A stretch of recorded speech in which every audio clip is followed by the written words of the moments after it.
Vous avez 2 petites minutes à nous accorder, on a quelques questions à poser.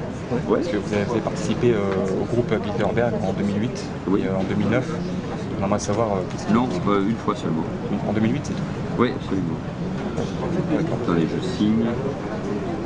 Paris Le 4. Qu'est-ce que vous voulez savoir? Qu'est-ce qui est discuté, qu'est-ce qui est débattu? D'abord, je vous invite les uns les autres qui vous intéressez à ce sujet à ne pas trop fantasmer sur la réalité de ce pouvoir. J'ai été invité, comme le sont des responsables politiques importants.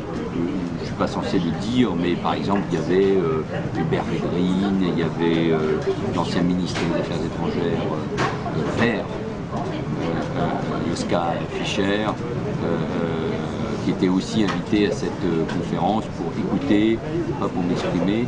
Il y avait le directeur général de l'EPAIS. Je pense que c'est un lieu de rencontre entre les intellectuels, les journalistes, des économistes, des politiques. Moi, j'ai été invité comme un des responsables politiques, peut-être en devenir, avec d'autres pour participer et pour entendre ce débat. Je trouvais que c'était d'ailleurs, c'était au début de la crise.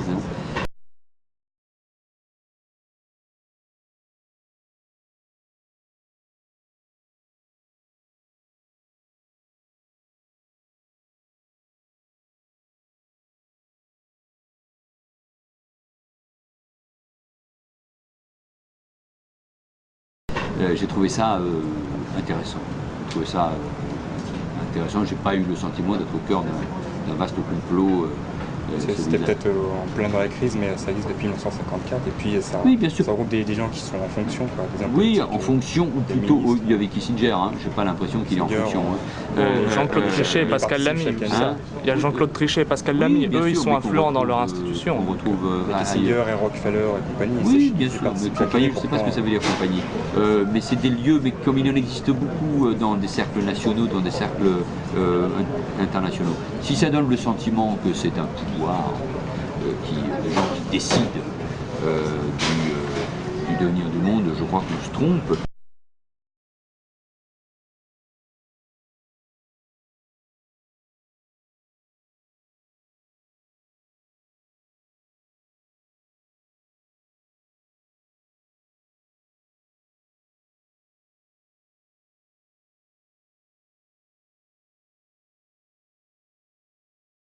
Que ce soit des lieux où les élites internationales... Ça donne bien l'impression en tout cas. Parce qu'en 2008, par exemple, Hillary Clinton, qui avait participé au Bilderberg avec Obama, puis le lendemain, elle abandonne sa campagne. Et puis Barack Obama... Oui, mais vous savez, les thèses complotistes... Oui, non, mais je sais, il y a plein de... Les thèses complotistes, je pense qu'il faut... Clinton, 91... Je pense pas que ce soit là l'endroit. Je pense pas que Hillary Clinton s'est abandonné face à Obama à cause de ça. Ce qui est le plus troublant, c'est Herman Van Rompuy qui a été reçu 5 jours avant par le groupe Bilderberg, 5 jours avant d'être nommé à la tête du Conseil européen. Vous êtes jeune, donc malheureusement ou heureusement, abandonner les thèses complotistes qui est d'une finance internationale, de la spéculation, des gens qui pensent la même chose et de la pensée unique, ça c'est incontestable, ici ou ailleurs. Mais c'est-à-dire... Il n'y a même pas besoin que les gens se réunissent pour qu'on puisse le critiquer. Moi ça m'a intéressé parce que c'était l'occasion aussi d'écouter des avis très différents sur des sujets extrêmement... et même s'il y a une règle, quand on est invité, c'est de ne pas trop dire ce qui s'est passé. Enfin, c'est ça qui attire les soupçons. Oh oui, peut-être. Donc invitez-les à faire de la transparence. Merci. Oui, mais de par les fonctions qu'ils occupent, ils sont tout de même, les différents participants, ils sont tout de même capables de mettre en application des décisions qui peuvent avoir été prises sur place. À titre personnel, j'ai pas eu le sentiment de vivre ça, mais enfin, il y avait la reine d'Espagne, j'ai pas eu le sentiment que c'est elle qui dominait l'avenir de la politique nationale espagnole.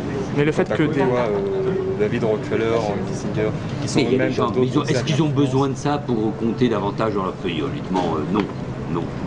Disons qu'ils sont déjà influents de par leurs institutions, dans les institutions dans lesquelles ils sont, mais en plus de ça, il faut donc qu'ils se retrouvent en secret. Vous êtes en secret, vachement, puisqu'il y a des manifestants devant et vous m'interrogez. Avant, c'était pas médiatisé depuis 1954. Non, mais je ne sais pas que je ne veux pas vous répondre, mais n'ayez, franchement, voilà, je comprends les critiques qui peuvent être apportées sur telle ou telle institution. attention. Et là, ça fait un peu femme de ménage anticonspirationniste, quoi. Ça fait un peu circulaire, il n'y a rien à voir.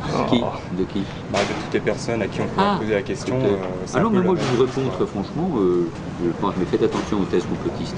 Selon vous, ça a donc est-ce que ça a une légitimité démocratique, le fait que des journalistes puissent discuter avec des hommes politiques On va, parce qu'il y a du monde qui attend. Une légitimité démocratique, je crois que c'est pas absolument pas le but.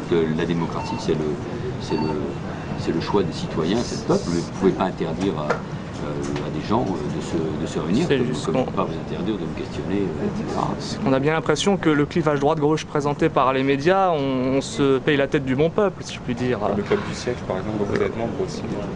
Et alors, qu'est-ce que vous voulez dire que des hommes politiques de droite, de gauche, qui sont essentiellement mondialistes. Pour la plupart. Oui, au cœur même du complot judéo-maçonnique. Mais ça aussi, ça mais vous êtes pour une gouvernance mondiale, non, si et puis il y a même des gens qui expliquent que, par exemple, les attentats du 11 septembre n'ont pas eu lieu. Non, pas qu'ils n'ont pas eu lieu, non, Stéphane, pas.